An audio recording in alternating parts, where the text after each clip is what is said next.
John, welcome back to the show. Hey, how's it going? Happy to be back. So, John, a lot has happened since the last time you were on the show. You are now working with Sensei, and you've got this new, Lightning node and interface that you've got to present and talk about. And yeah, do you want to just maybe tell us a little bit about the journey for yourself in terms of how you got to where you are now since the last time we spoke, since you were cracking Alistair Milne's 12-word seed. Yeah, well, it has been a while. And it all actually tells a good story in a way that, I got here kind of by following that path. And so I think last time we talked was, yeah, we talked about cracking that seed word. And I was also working at the time on that Juggernaut project. I don't know if you remember that, but basically that was what you see with Sphinx and like Zion and a couple of these other Lightning apps where they're kind of using key send payments over the Lightning Network to transmit data. And so I was kind of playing around with a lot of kind of that technology and kind of seeing what you could build with that. And so I was doing the chat with Juggernaut, and I don't know if you saw last summer. I think I did a prototype of a project I was calling the World Computer as just kind of a joke at Ethereum, but. The idea was using that same key send technology, and instead of sending chat messages, you were sending HTTP requests and responses. So you could kind of model kind of HTTP or how a lot of the internet works over Lightning. And so that was sort of an experiment where you could monetize any API service essentially using this key send technology. Um, but one thing I kept coming back to with both of those projects was this onboarding problem of like, okay, so I'm building this app on top of Lightning, which means my user needs to have they need to have Bitcoin. They need to have a Bitcoin node running. They need to have a Lightning node running. They need to open some channels. They need to have liquidity. And then they need to hear about my app and they need to get my app and they need to connect their node. It's just like, you know, if you want to get a user on one of these apps, it takes 10,000 steps for this person to get on. And so, it's just, you're never going to reach it just felt like maybe we're too early, or like, yeah, someday maybe when Lightning is more ubiquitous, these apps would be more feasible, or and so it basically at the end of the day, it led me down this path of, well, let me focus my time on this onboarding problem because it just seems like it's sort of that's where we're at currently. We need to make this onboarding uh, as easy as possible. How are we going to bring the world to Lightning, right? And so, as part of that, I just had to keep going deeper and deeper into Lightning and actually make sure I understand how it's all working. And that sort of led me to to the projects that kind of Spiral or then Square Crypto has been funding. So the Bitcoin Development Kit and the Lightning Development Kit. Um, for those who don't know, those are just two uh, software projects that make it easier for developers to build apps that interface with Bitcoin and the Lightning Network.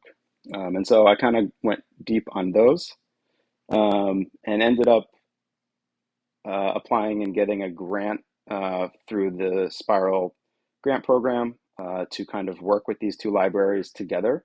And so they've been spending years of time and energy developing these libraries, and no one was really using them together. And so it would be nice if you were building a Bitcoin wallet or a Bitcoin application with the Bitcoin development kit that it would work really well in tandem with the Lightning development kit, and because these projects are sort of developed completely, well, not completely, but mostly in isolation.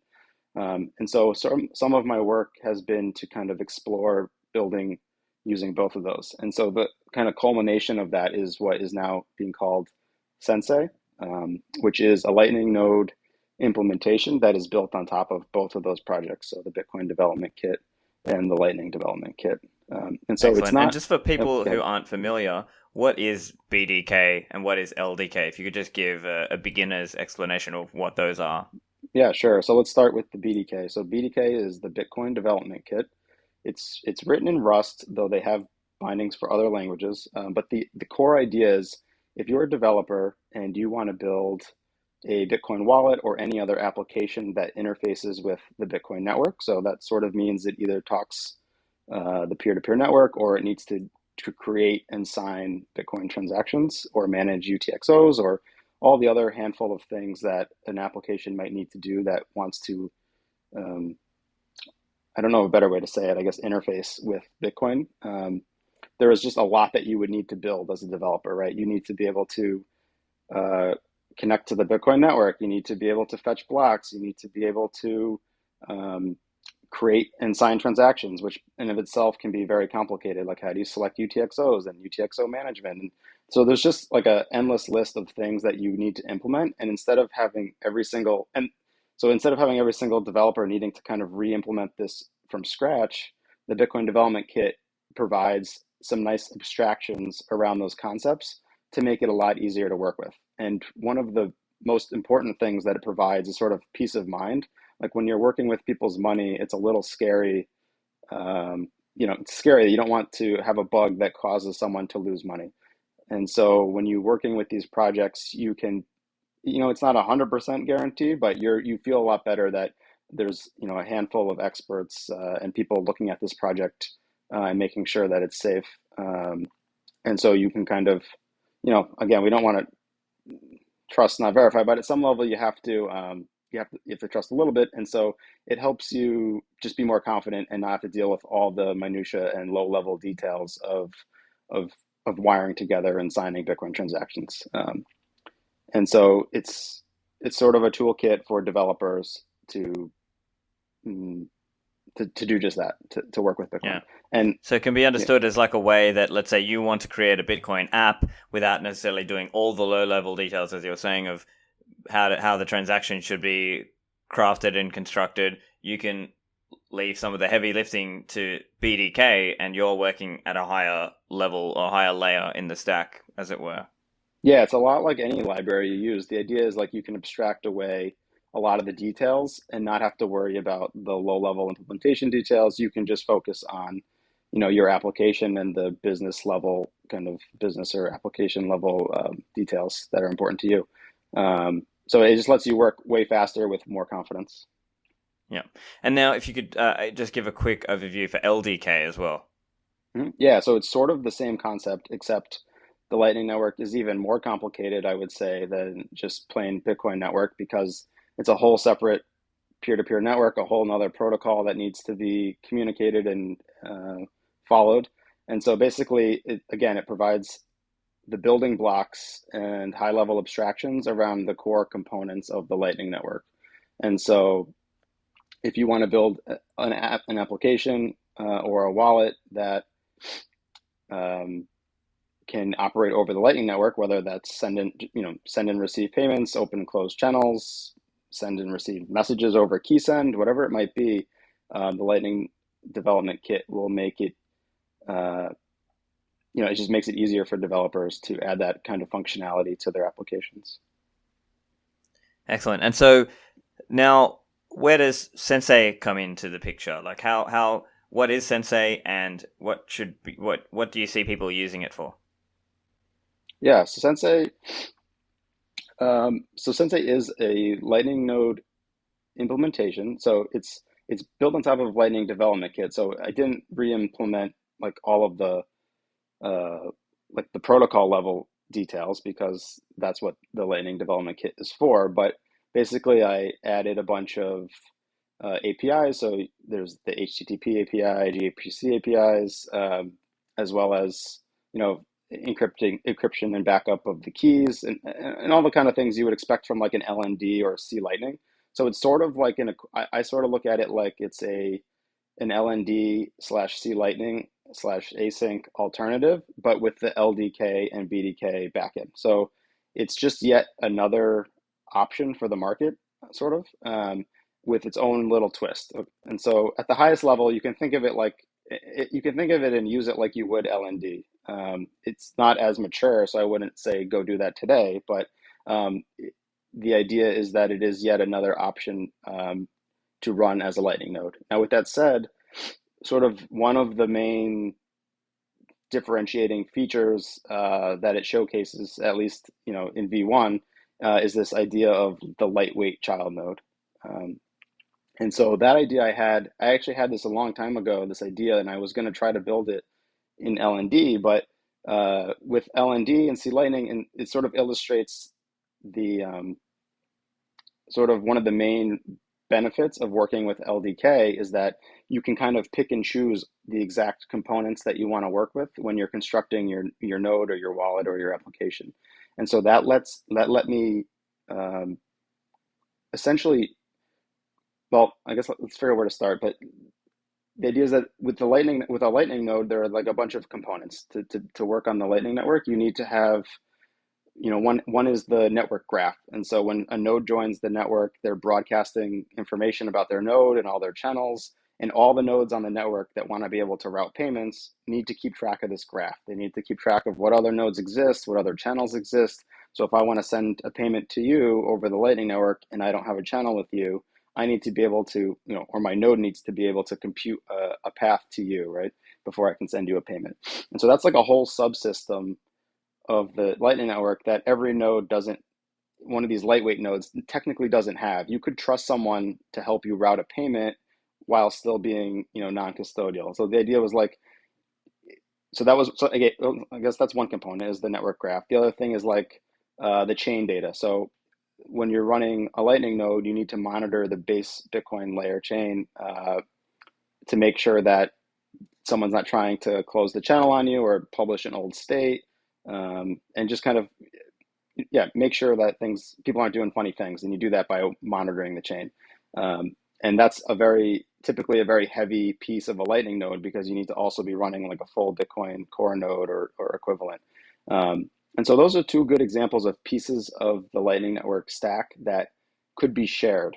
Okay, and so that's sort of one of the main things that Sensei does is it says you're going to run a full Sensei node, which is going to run and manage a network graph. It's going to connect to Bitcoin Core and monitor the chain for you. But why not be able to spin up, I don't know, 1,000, 10,000 lightweight nodes that appear to the rest of the peer-to-peer network like regular nodes. They maintain their own channels. They maintain their own on-chain wallet, their own UTXOs, their own keys. As far as anyone is concerned, they are full nodes. The only difference is that they share the network graph and the chain data of the parent node. And so that's sort of the first of many really differentiating features that you'll see with Sensei. And so um, is this kind of focus on this onboarding problem, right? Is like here's a model that I'll is like the Uncle Jim model or the Galoy money model, where you might not be able to run your own Lightning node and manage its uptime and its liquidity. You almost need to be like a sysadmin to be able to run and maintain a Lightning node, right? And so it's not really going to be for everyone. It seems like, at least not today. Maybe, in 10 years from now, it'll be on your router or something and you won't even know you're running one. But today it requires a little bit of expertise to be able to run a Lightning node. But you probably know someone, one of your friends, one of your family members, someone in your community that does know how to do this. And so the idea is that maybe you trust those people a little bit, right? You trust your friends, you trust your family, you maybe trust some people in your community. That's why they have those labels almost, it's like the definition. And so the idea is you would have someone running a Sensei node and then they could maybe spin up, 100 or 1,000 or however many nodes they want and um, let their friends, family, and local community use it. That's one potential use case. It's not necessarily the only one, but it's sort of it's an interesting one. And if you're familiar with like LND Hub or LN Bits, these are other solutions to this problem, except those are more just like all the child accounts are just database entries. So there's one Lightning node, and then they just have records for how many sats everyone has, but they don't exist on the Lightning network. They don't have their own channels. They don't, they can't, they're basically there's really just one node. So this is sort of like an alternative to it where they actually have a full Lightning node. Um, and sort of the name Sensei is I think it translates to something like the one who comes before. And sort of the idea is I see this as like a way to onboard new people and then maybe teach them, make it easy for them to become, I don't know, air quotes, true Bitcoiners or something. And someday they could migrate their node and become their own full node. And so that flow doesn't exist today, but the idea is that there would be a way to like eject from the Sensei node and take it with you and become, you're now running your own node. Yeah, And so that's that's sort of really one of the cool. core. yeah, yeah, yeah. So that's sort of the So idea, and I think, yeah, go ahead. I talked a lot. yeah, You can go ahead and see if there's let me anything just else. summarize a little bit there. So for listeners who are Hmm. following along, as we've spoken about before, there's this concept of, let's call it an Uncle Jim node, as popularized by our friend Matt Odell. And so the idea being, you might run the infrastructure for your family and friends. So you might be running a Bitcoin node, and they connect their wallet to your Bitcoin node. And so in a similar sense, what you're explaining is, it's like Sensei is sort of like that, but for Lightning nodes in a loose sense. And so previously, as you were saying, somebody could have run, let's say, for example, LND Hub and Blue Wallet. Now, I know Blue Wallet is changing their infrastructure as well, but previously that was something you could do. You could run LND Hub, which was like a wrapper over LND, which is from Lightning Labs. And so the idea being, you could have lots of clients or nephews in the Uncle Jim model who are sitting on they have an account with your LND Hub server, if you will, and they're like a client or a user. And so in this way, the idea, as I understand you, Sensei is sort of setting up a way to have a shared infrastructure that other clients or child nodes or nephews and nieces in the Uncle Jim model, they can be your nephew or niece. They can kind of piggyback off your infrastructure because you're the one watching the Bitcoin blockchain to make sure there's been no channel closures or other things going on, and you're also helping them in terms of the routing map or the network graph. So maybe another example would be if somebody is using, let's say, Phoenix Wallet, and you're offloading some of your route finding to the async node in that example. But in this example now, the idea is Sensei is going to be something that a lot of people could run, like the more technical person could run that, and then they will find a way, or maybe there are other ways that the child or the nephews and nieces in this model can connect in and use their wallet and have their own node piggybacking off the Sensei. So could you explain a little bit about how that might work? Like, how might the child node interact, or would it be like an app, or how would that look? Yep, for sure. Yeah, so you nailed it. Those are exactly the models I had in mind. And another potential use case is like another wallet developer who wants to model something like Async and Phoenix. They could sort of use Sensei as their backend. That's sort of another goal of the project. But like you said, I think for now, as in the very early, beta release of Sensei, the child nodes can log in through like a web admin, basically. So when you're running your Sensei node, it exposes a web admin over HTTP that can be visited by any browser. And so when you create these child nodes, you're also the passphrase the child uses to encrypt their seed data is also used as their login to this node. So they can um, in one form of it, they could just go to navigate to your IP address essentially on the Sensei port, and then log in to this admin and manage it that way. But yeah, in reality, in the future, there would be a companion app that wouldn't be called Sensei, but maybe Padawan or something. I don't know, like something about the student, and it would help them really get onboarded to Bitcoin. But in the meantime, in the short term, since I don't have a lot of help, um, I want to make it compatible with things like Zeus and Ride the Lightning and other kind of remote control apps. There's no reason why a lightweight child node can't be remotely controlled by apps like Zeus today. So that would be the short term, and longer term, I would hope there's a more customized app that's focused on easing and onboarding new people like pre-coiners to Bitcoin. Yeah. So in your mind, as we were saying, this is kind of like the Uncle Jim model. So I presume then the target users of Sensei will be the Uncle Jims out there, the people who want to try to run the infrastructure for their friends and family. That's mainly your target audience here? Um, Not quite. I mean, yeah, that's as I've been talking, that is from what everything I've said so far, that is definitely it. It's like the hobbyists, the pleb nets, all the people out there,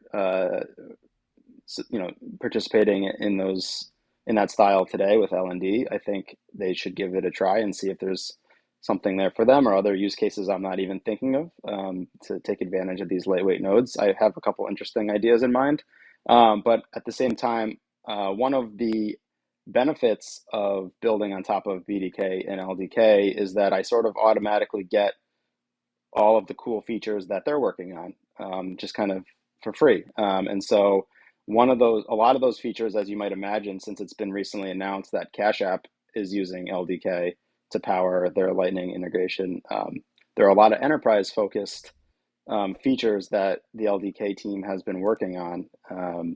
And I'm excited to be one of the early users of those features as well and make those available to Sensei users. So I think there's actually going to be, coming down the line, a lot of really interesting functionality that kind of businesses who want to offer Lightning can get from Sensei without having to roll their own. So, I think I sort of look at it as a way to get a lot of the great features and enterprise functionality that LDK will have without having to completely roll your own. So maybe it's like a transitional period. But, the ultimate solution is just to integrate LDK directly, and you can do it yourself. And if your use case demands it, then that's the way you should go. But maybe this is a way to get started with some of those features without having to kind of build the whole stack first. What platforms is Sensei available for? Well, today I'm nervous to let people use it. So right now you have to be able to download and build and run from the source. I haven't published binaries or anything like that. That hopefully will be coming in the coming weeks as I kind of get a little more testing and make sure that I'm comfortable saying, hey, go ahead and actually try this on mainnet. But it will be available for all platforms. It should be runnable on Linux, Mac, and Windows, and potentially mobile. I haven't tried it yet, but yeah. So the big three for sure. How technical do you have to be to use Sensei today, and let's say in the near future, how technical would you have to be? I guess I would say if you can run LND, you can run Sensei. It's very much similar to that level of kind of expertise. You need to be able to download the binary, run the binary, use the CLI tool to unlock it or set your passphrase or whatever it might be. It is skewed towards kind of a developer as a user because it does expose a bunch of APIs that they can use to kind of control it through software or automate it or do whatever they might need it to do. But it also has the nice web admin, so it is a little bit more user friendly out of the gate than something like maybe C Lightning where it's all command line. I don't know. I'm kind of towing the line between on how user friendly it is, and I think the browser based admin does help the less technical user kind of get started. I sort of have been aiming for this idea of like making it similar to WordPress. I don't know if you ever tried to install WordPress on a server, but sort of like that. That you can get it installed on a server, and they have a nice like onboarding flow, and it's relatively easy to use through the web admin. So I'm sort of targeting that, but at the same time, it is also flexible and open to someone who is capable of taking full advantage of the APIs. And as I understand, you are intending to have this built out, or at least try to get support for it into some of the popular Node in a box, Umbrel, Raspberry Blitz, etc. That's also Mhm. your intent. Yeah, definitely. Yeah, I think they're a great way to distribute something like this because those users already have Bitcoin Core running, which is going to be a kind of a dependency to get this running, and so they all have these app stores now that make it really easy to add. And so yeah, that's for sure coming pretty shortly, as soon as I kind of give the thumbs up on the binaries for people to start using it.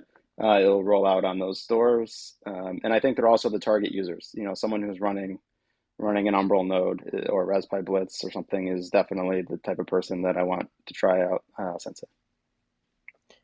And just having a look through the documentation, I saw references to Nigiri. So what's Nigiri? Yeah, that was actually new to me as of like 2 weeks ago, and I added it because I found it amazingly useful. I almost tried to build a similar tool like a year ago, but basically, Nigiri is it's a tool that you can run on your machine that makes it really easy to run kind of development servers for Bitcoin and Electrum and a couple other things. I think they support Liquid. So basically, when you want to develop with any of these on top of any of these like software, it's kind of a pain because you need to get them all running locally and then be able to like start and stop them on demand and have them all talk to each other all on your local computer. And so this just makes it really simple. You just install this one tool and then you can kind of just be like Nagiri start or whatever the command is. Sorry, I'm not super familiar with it actually. And it will start up Bitcoin, it'll start up Electrum, it'll even start up Liquid, and they'll all be connected and talking to each other. And it makes it really easy to kind of mine blocks on your network and send money to a test address like to fund a wallet and stuff like that. So it just makes local development on Bitcoin super easy. So it's like an easy way to package together some key pieces, Bitcoin D, Electrum, Explorer, and then the user is able to quickly spin this up, and then they want to connect it to all the other pieces. So I think the other interesting aim is this idea of trying to get everyone onto the Lightning Network. So it's interesting because there's this whole range of possibilities of ways that people are getting onto the Lightning Network. And look, let's be honest, in many cases, a lot of them are coming in custodial, but there are others who are coming in, let's say, like a hybrid model, and then others who are doing the more sovereign, set up my own everything node with my own channels and everything. So how do you see Sensei playing into this and being part of that mix of, let's say, custody, sovereignty options? Yeah, like you said, there's a lot of options, and I think maybe unfortunately or maybe not. I don't know. For the vast majority of people today, it's going to be through like a Cash App in a custodial manner, and I think that's okay, in the short term. And I think what's really important about Bitcoin or Bitcoin in general is just that it's an option, right? It's always needs to be an option for people to opt out or to exit these custodial situations when they need to, or ideally before they need to, I guess, when they're ready to. And so for me, it's always, yeah, I guess it's just that it's making sure that the option is there when they're ready, and making that transition as smooth as possible. And like you saw on one of, I think we messaged a little bit about my thread of onboarding the entire world.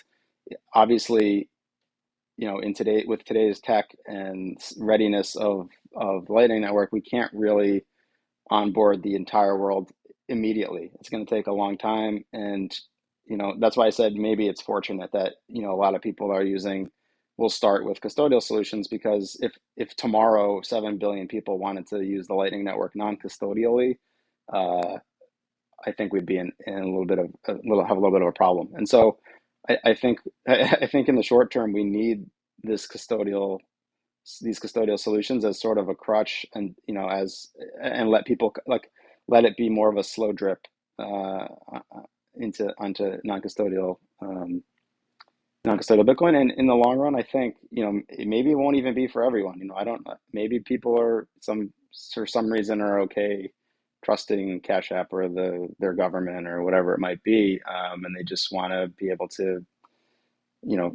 interact with the rest of the world once we've all transitioned to Lightning. But so how I think about Sensei is sort of exactly that same mindset of like, as of today, it's actually the child nodes are custodial with the admin node, and so it's not ideal, and I don't particularly like it, but it's an easy way to start. And the idea is exactly how I outlined is that I want to make it the steps from sort of the pre-coiner all the way to being an Uncle Jim yourself to be easy as possible. And so I think people are going to kind of go on their own journey and at their own speed. And I hope that Sensei and the suite of products around it can help them take that journey. So at a high level, I guess that's how I answered it. Gotcha. And so just as an example, let's say using the Sensei Uncle Jim mental model here, let's say some users are coming in and they want to be a child node on your Sensei. How is it going to work in terms of swapping in and swapping out? Like, as an example, there are other wallets and LSPs, Lightning Service Providers, who help with these kinds of things, where maybe they'll offer, let's say, some kind of turbo channel capacity, or in this case where, let's say, you have a Lightning balance but you need to spend out into a Bitcoin balance, they offer things like a submarine swap or some kind of partnership where they help you do that. So that way the user just gets a nice experience where they can just pay one QR code and they don't really think about it. But actually in the background, there's all this technical wizardry going on. So how are you thinking about that from a Sensei point of view? Let's say being able to swap in and out of Lightning. Yeah, I think you hit on a bunch of things there. And I think one other thing, one angle of Sensei, and I think in general, is the Sensei node will have to operate more of what people have been calling, well, this term is now being debated a bit, but an LSP or a Lightning Service Provider. And the idea being that there's a lot of things you can do to ease the onboarding of new Lightning users. And as you mentioned, these swaps are sort of, one great tool to use to onboard a user. So they could deposit Bitcoin. So you can show them a regular Bitcoin address, on-chain Bitcoin address, that when they send their Bitcoin to it, it actually at the same time is doing an atomic swap, and the service is opening a Lightning channel for the same amount to them. And so they're sort of funding their Lightning channel by funding their wallet, essentially. And I think this is a great step. And I think you see Moon Wallet kind of does this, though it's a little unclear to me, at least, exactly what they're doing, but it's something along these lines. And the idea is that, uh,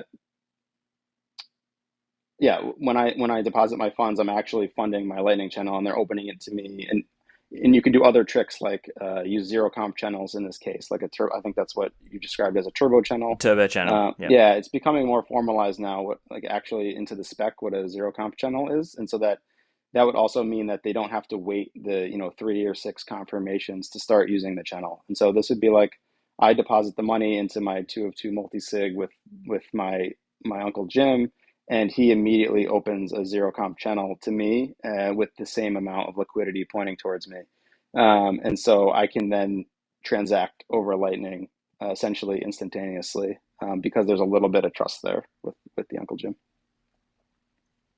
So essentially, Sensei node runners can kind of become like an LSP for their child nodes, and maybe even that's a monetization model there for them to think about in the future, that they can say, okay, you can be a child node of mine, and I'll be your swap provider, and I'll obviously take a fee for that, or they might do something around the channel fees, let's say the routing fees, and maybe that's their model for monetizing this, or just to at least to recoup their costs of channel fees when they're opening things and closing things. Yeah, for sure. I think a lot, like I alluded to, a lot of the features coming down the pipe are around this LSP idea. Because I think, like I also said originally, is I want to focus on the onboarding flows, and a lot of this is around opening channels, providing liquidity, rebalancing channels, and making sure that all of that is as hidden essentially from the user as possible. I think, at the end of the day, I'd prefer a air quotes Lightning wallet or a Bitcoin wallet that never mentioned Lightning or never mentioned channels. I don't think the average user is ever going to want to care about that stuff and shouldn't have to. They just want to be like, I'm in this Bitcoin economy and I want to be able to send and receive money for goods and services that I want, and I don't really care, you know, about submarine swaps or splicing my channels or rebalancing my channels. There's no way that should be present in the UI. And so I think, as a longer run goal of Sensei, and I think just the whole community should strive for that, but is to have wallets where all that stuff is removed. You're always going to have the power users who want to have that control, and there'll be plenty of services and wallets for those users. But I think there needs to be a strong focus on wallets that kind of don't even ever mention Lightning. I think it's probably a mistake. One area that some users might be thinking is privacy. What kind of privacy implications would there be for, let's say, the child node user on a Sensei node? Is it basically that again, my mental model here is I'm thinking of, let's say, the Phoenix user on async. Async knows where all the payments going, obviously. Mm-hmm. Is it a similar kind of model then in the Sensei project? Yeah, I mean, as of today, and I think in the long run, there'll always be some privacy trade-offs because even if it became non-custodial, the whole point of the lightweight nodes is that they're sharing some information with the parent node, and so there is that privacy trade-off for sure. Um, but I've been thinking maybe there's some interesting privacy use cases for Sensei actually where the person running Sensei spins up tons of child nodes that are actually theirs, and they're all connected through Tor. And so from the outside world, it looks like you have 1,000 entities, but it's all really you. And so maybe there are cool tools and privacy enhancing ways to use Lightning that way. Right now it's hard to spin up tons of nodes, and so it's almost like without, it's the whole Bitcoin layer one, like don't reuse addresses. Well, maybe someday, like don't reuse public keys, your node pub key on Lightning or something. I don't know. Like you always iterate to a new node, but it's more complicated than that, obviously, because you need channels, and so it might be expensive to kind of set something up like that. Yeah, and it could also be that, let's say, in the same way that like a lot of users who are all using the same VPN, in some sense they're creating an anonymity set for one another, that if there's lots of users all using that same VPN, or maybe in a similar analogy is like people who are like CoinJoin anonymity sets. So maybe there's actually some level of hiding in a crowd. Let's say you've got one Sensei node and there's hundreds of child nodes off of that, piggybacking off that Sensei, then that's actually in some way masking some of that behavior, perhaps. Yeah, it's possible. Yeah, I haven't really thought too much about Sure. those angles, but Yeah. yeah, I think something Yeah. like that Because they would still have each of their own unique channel. So I guess when they're receiving, it's a different thing. But when they're paying, maybe there's something there. And also, another question I've got just around routing. So typically, the way things work, if you are, let's say, as an example, in some of these Lightning wallets that are operating a little bit of a hybrid model or some kind of a phone wallet Lightning, they generally will not route payments, as in they will not be a routing node, as in other people will not be routing payments through them. They will just be paying only. They're a paying person only. Generally, or they can pay or receive, but they're not routing. They're not being the route through which other payments go through. Right. So Right. is that still going to be true in the Sensei and child node case, or is it actually like your child node can still be routing payments? Your child node can route payments, yeah, for sure. Okay, so It that's doesn't an it important doesn't have difference to. I then. mean, yeah, that's one of the differences. It doesn't have to though. Like you could have a model where the Sensei just has all its channels open, or like all the child nodes are open a channel only to the Sensei like a parent node, and in that case, you would end up looking a lot like these mobile clients you talked about, where all the mobile users are just kind of these leaf nodes. But there's nothing stopping a lightweight node today from opening their own set of channels, and then they could use those for routing for sure. Gotcha. Mhm. Okay. Uh, sorry, there was one other thing I was thinking of.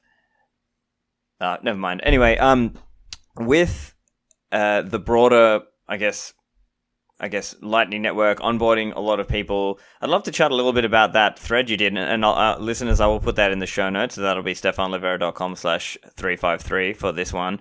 Have a look. But you were chatting a little bit about what exactly it would take, like hypothetically, if we were to onboard everyone on Earth, almost 8 billion of us now, and if you could just tell us a little bit and explain a little bit what that would look like, and some of the high level numbers. I've got them here if you don't have them off the top of your head. Yeah, I can pull it up. I think I have it up. Yeah, it's. I mean, obviously, it was a bit of a hypothetical.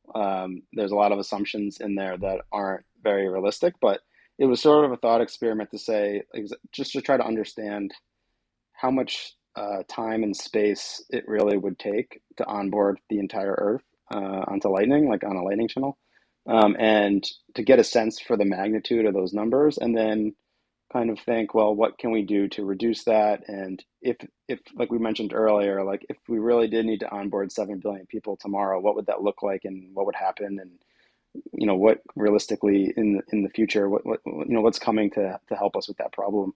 Um, and so if you look at the base case of just a simple channel open, for those who don't know, a channel open is basically just you fund a two of two multi-sig address. And so it's a single Bitcoin transaction. It can be as little as one input and one output. So the input is funding the channel, and the output is sort of this two of two multisig that represents the funds in the channel while the channel is open. And so that takes up a certain amount of space. I think it's, I don't know, pull it up, like 121 121, V-bytes. yeah, V-bytes. Yeah. And so again, there's some assumptions there already, like um, that you're using a native SegWit input, and that's the only input and the only output. Usually, you have a change output, so there's already some grace taken to say like what is the like minimum size today. Anyways, if you filled a block which has a limited block size with these transactions, I think it would be about 8,200 people can open a channel in a single block of Lightning, which means with the 7.7 billion people, it would take roughly 18 years for everyone on Earth to open a Lightning channel. And again, the massive assumptions there are that you can consume 100% of the block space without, without problems. So it seems like, it's not a really reasonable assumption because Bitcoin is a global phenomena that is being used by all sorts of people for all sorts of use cases, and you can't just be like, okay, we're going to take the next 18 years and only open channels with all the block space. And so but again, it's a rough, it's an extremely rough estimate, and 18 years, it's honestly, if that was the goal for hyper Bitcoinization, you told me in 18 years everyone would be on Lightning, I'd be like, that seems good enough today. But luckily, we can do a lot better. And so the simplest way to improve this is with something that we could do today. And it's actually really, well, it's not really easy to do. I hope Sensei makes it really easy to do. But is batch channel opens. And so basically, you've heard of like batch uh, transaction batching. Like we used to have this problem where like exchanges wouldn't batch withdrawals. They'd basically, every time you asked to withdraw from an exchange, they would send a single transaction to you. And so this was like cluttering the block space and causing fee spikes and whatever. But eventually, I think nowadays most businesses and exchanges use batch transactions, which is basically they send from one input and then they add 1,000 outputs, so they can do 1,000 withdrawals in a single Bitcoin transaction. So this saves a ton of space, and so you can kind of do the same thing with the Lightning opening, like a channel opening transaction. So you can have one, again, an exchange could do this, right? They could say you want to withdraw to a Lightning channel, and so they could batch 1,000 users or 10,000 users or whatever the number is. Let me see. But and basically they have one input, which is from their cold storage or hot wallet, whatever, of the exchange, and each output is one of these two of two multisigs, and it represents a Lightning channel um, between two users. And so you could then fit, where's the number here? It's like, this basically means each output is only 32 V-bytes. So instead of 121 V-bytes per channel, it's now down to 32 V-bytes. And so this lets us do something like 31,000 channels per block. And so that's with this batch channel opening, where one transaction is opening thousands of channels. And so if you filled 100% of the block space with these types of transactions, it gets down to just under 5 years, 4x improvement, basically, if we use batch channel openings. And this doesn't require any new soft forks, any new tech, just kind of same old Bitcoin transactions, but using this batching idea. And 5 years really is a lot better. Again, we can't use 100% of the block space for this, but conceivably, if it's really going to be, the next 20 years, 50 years to really onboard the Earth, maybe we can eke out 5 years worth of block space or block time. I don't know how you ever want to call it, to open these Lightning channels. So that's kind of promising to me. That seems like, that seems doable. It doesn't, and again, not all 7 billion people are going to want to do non-custodial Lightning, right? There's going to be some large percentage of people that probably stick to custodial solutions, and they're not going to be part of this. And like I said, they'll probably be spread out over much longer than 5 years. So I think even with just batch channel openings, we could probably onboard a significant portion of the Earth to Lightning today. And then I go on. I don't know if you want me to continue with Yeah, no, another I'd love to talk improvement. about the multi-party channel Yeah. part of it as well. Yeah, so this one's cool. So basically, now that we have uh, Snore signatures and can do Musig, which is a way to aggregate signatures essentially in a Bitcoin transaction or in a UTXO, you can have multiple people share like so we can have so basically a multi-party channel would be normally it's a two of two multi-sig where there's two people in the channel, right? It's between me and you. We open a channel and it's just the two of us and we fund a two of two multi-sig. In a multi-party channel, it's the same thing as a multi-sig, that you're used to, where it's instead of two of two, you could have 10 of 10, 100 of 100. You could have up to there's really no limit, I don't think, that I can think of. There's probably a practical limit, but there's no theoretical limit to how many people you could put in a multi-party channel. And these multi-party channels, because of the signature aggregation, they still just take up that single 32 byte output. Um, and so this like really scales the uh, how many people you can onboard in a single transaction in a single block, because you could theoretically you could fit the whole world in one transaction, but they'd all be in a single channel and it would be so I guess the trade-off here that we're not talking, there's a couple of things I'm not talking about here that are, a lot of people were mad at me or, said this isn't really the case, is that it's really complicated. There's actually nothing stopping multi-party channels from existing with today's Bitcoin. Like without any soft forks, we could actually get this. It becomes a bit of an engineering challenge because it's already quite complicated to negotiate all the communication and logistics of a two-person channel.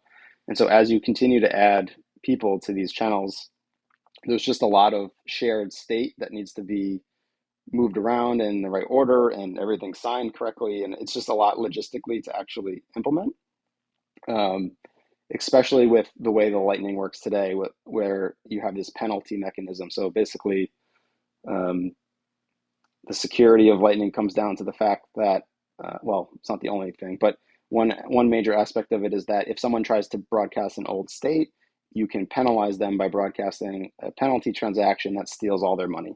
And so there's sort of this disincentive to cheat on Lightning because you're going to lose all your money. Um, and this actually introduces a lot of complexity into like the Bitcoin scripts that are used, and kind of the state that you have to maintain. And this sort of grows exponentially as you try to add more people to a channel. So it's theoretically possible, but it's definitely very complicated to pull off.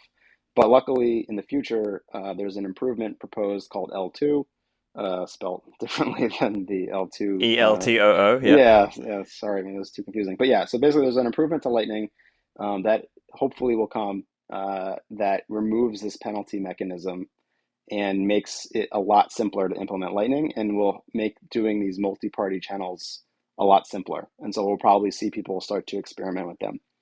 Um, and and so right there, if you had 10 people per channel, so 10 of 10 multi-sigs in each transaction, now you take that 5 years and you take it down to half a year to onboard the whole world. So these can really potentially scale the onboarding of people, to Lightning, though it's a little bit of a different use case because a multi-party channel is it's sort of different. You need all these people to kind of like instead of just opening with one person, you need to be able to like communicate and I think there's like a social aspect that it needs to be figured out to support like 100 people in a channel. You need someone to coordinate this. So I don't know, maybe we need software like Wasabi or something that's coordinating these coin joins. Will coordinate these channel openings between thousands of people. So there'll be some creative software and solutions we'll probably see once L2 comes. But at the end of the day, it does make it extremely easy to onboard these people. What one piece of information I left off is that it makes it you basically just push the problem down the road to channel closing. So at the end of the day, everyone sort of needs their own UTXO. Like if you're not controlling your UTXO, then what do you really own? And so in this multi-party channel case, you're sort of sharing this one UTXO with 10 people or 100 people or 1,000 people. And that's fine while it's locked in the multi-sig and you're using it for Lightning. But what happens when you want to get out of this? You want to close the channel and you want to go back to Bitcoin. Well, now each of those 10, 100, or 1,000 people are going to need their own UTXO again. And so you sort of push the problem of onboarding to offboarding. Like, how do you close Lightning channels? You run into the same scalability problem there. So maybe the answer is you just don't close these very often, and people just kind of always operate within one of these big Lightning pools or something. I'm not sure what the future will look like, but it is definitely an Yeah. interesting thing to explore. Yeah, that's a really interesting idea. And so, yeah, maybe it ends up being some kind of thing where you have to close out of one multi-party channel and enter into some other multi-party channel. So that way, so maybe there's some kind of management way Oh yeah, that's to, cool. Yeah, like to you're moving into another group of 1,000 people. Yeah, you're just like always using like a thousandth of a UTXO or something. I don't know. yeah, I don't know. I mean, Interesting. if we were really going to get that crazy and like that far out, because even the UTXO set is one of the things that's hard to scale as well. Yeah. So that part, so I mean, also a lot of this stuff we've been talking about is just how like just the channel opening part of it, and channel close part, I guess. But Hmm. then we also have to think about, well, what if they're rebalancing channels? What if they're swapping in and out and all these things? But we have to, I guess, have confidence in the talent of the engineers and the entrepreneurs who are building solutions around this. And of course, like we were saying at the start, it's a lot of people will be coming in custodial. They're not going to start non-custodial. So Hmm. the important part is really that they could self-custody and Right. if they needed to. So that's probably I guess the ultimate point. So just to round out the discussion, do you want to just tell us a little bit about? So we've spoken about Sensei. Can you tell us about L2? This, as in not now, it's this L2, the number L2 technology, and you've got the L2 BTC. Could you tell us a little bit about that? Is that a project or what's that? Yeah, it sounds like a bad name. It sounds like Odell also already called me out on it. I think we have too many L2s now. So yeah, maybe I'll rename it. But the idea is, I just wanted to create a wrapper or parent organization um, around Sensei and the suite of like products and services that I have in mind. So it's sort of like a lab style company, and basically just focused on layer two tech, accelerating the adoption of Bitcoin. And Sensei is sort of the first of hopefully many things to come.